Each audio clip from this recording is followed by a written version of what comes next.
Professionals taking their faith from the news to the pews. You are called to share in this mission. The Tablet and Currents News joining together in praying for Catholic journalists.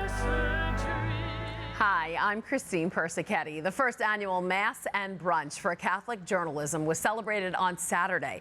It was an opportunity for those in the Tablet membership program who support our mission to enrich the life of the Church and its people through storytelling to meet us, and for us to give thanks to them for their generosity.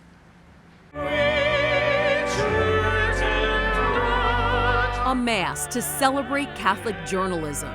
And in the pews at the Co-Cathedral of St. Joseph, the Catholic journalists whose job it is to spread the good news, whether in the pages of the Tablet newspaper, on TV with Currents News, or online.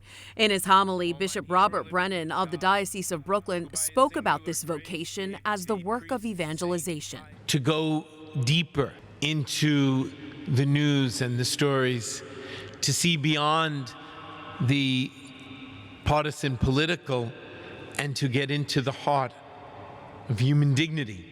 Employees of Currents News and the Tablet gathered on Saturday to pray together and to thank the readers who support our mission, the benefactors and founders of the Tablet membership program, whose generous support is allowing one of the only Catholic newspapers in the country to thrive.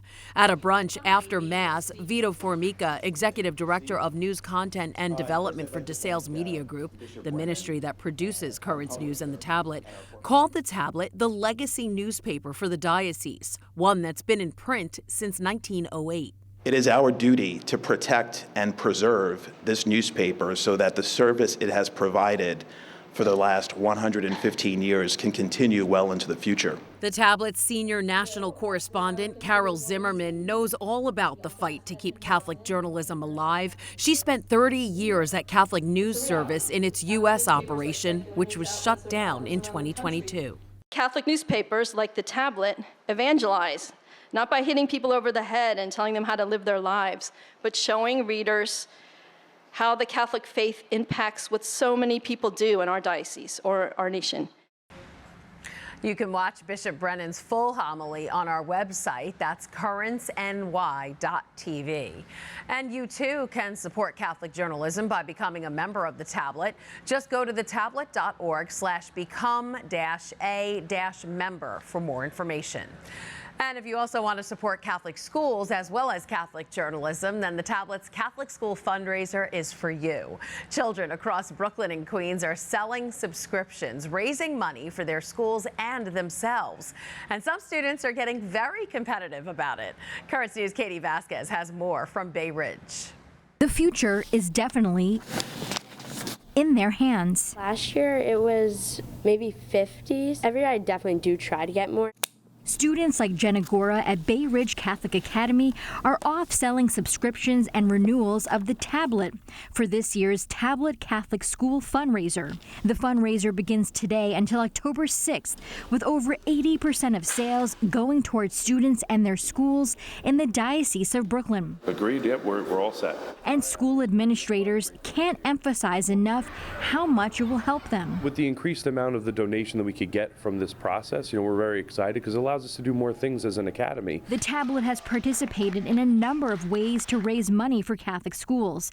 But no matter what, the people behind the paper always have one goal in mind. This fundraiser is our way of giving back. So basically, we don't make money on this. The whole point of this is to help raise money for the students and for the schools.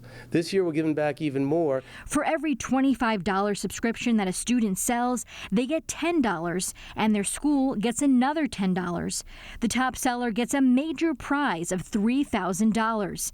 And these sort of incentives are putting the competitive spark in these students' eyes. Me and my brother did competition. We tried to beat each other. We're very competitive. While the students compete for a grand prize, it's also teaching them about the importance of Catholic journalism. In Bay Ridge, Katie Vasquez, Currents News. And those students are off to the races. If you want to support Catholic journalism and the schools in the Diocese of Brooklyn, just go to thetablet.org/Catholic School fundraiser. There you can sign up for a subscription with the school of your choice. The Pope is back at the Vatican after leaving a clear message in Marseille, France. The Pontiff encouraged clergy and political leaders to help migrants who are escaping hardship and poverty in their home countries. While at a gathering of Mediterranean leaders and people, the Holy Father added that the area, quote, cries out for injustice. The Holy Father was asked about his mission to help migrants on the papal plane during the flight back to Rome. Elise Allen, senior correspondent for Crux, was on the plane with Francis. She joins us now to fill us in on everything he said. Hi, Elise. Hello, Christine. So, Elise, I know a reporter actually asked Pope Francis if he failed because he's been pushing the same message about migrants for the past 10 years. Let's listen to his reply. Oggi c'è più coscienza e questo per me è stato non perché io ho parlato, no, perché la gente se ne è accorto del problema e parlano tanti. So he doesn't think his mission has been unsuccessful. It's just taking a long time, right?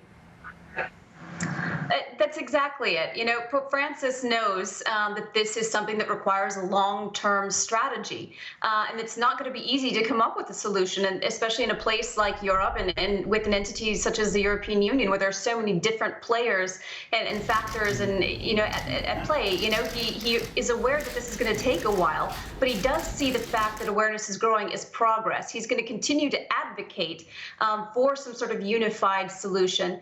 The Pope also mentioned that he invited the head of the group Mediterranean Saving Humans to attend the upcoming Synod of Bishops on Synodality. What can you tell us about this group really quickly, and why would their stories contribute to the Synod? Well, this is actually one of the very many associations that assists migrants and refugees who are in distress at sea. It's a rescue vessel that goes out to assist perhaps sinking ships or ships in distress. It's actually currently under indictment in Sicily for bringing migrants illegally onto Italian shores after having rescued them at sea. So it's certainly at the forefront of the migration issue, and they have stories and voices that the Pope thinks are extremely important given the prominence of migration today. All right, Elise Allen, senior correspondent for Crux, thanks for joining us. Thank you, Christine. And that is this Currents News Update. I'm Christine Persichetti. Thank you for joining us, because we are putting your faith in the news. Hope to see you again next time.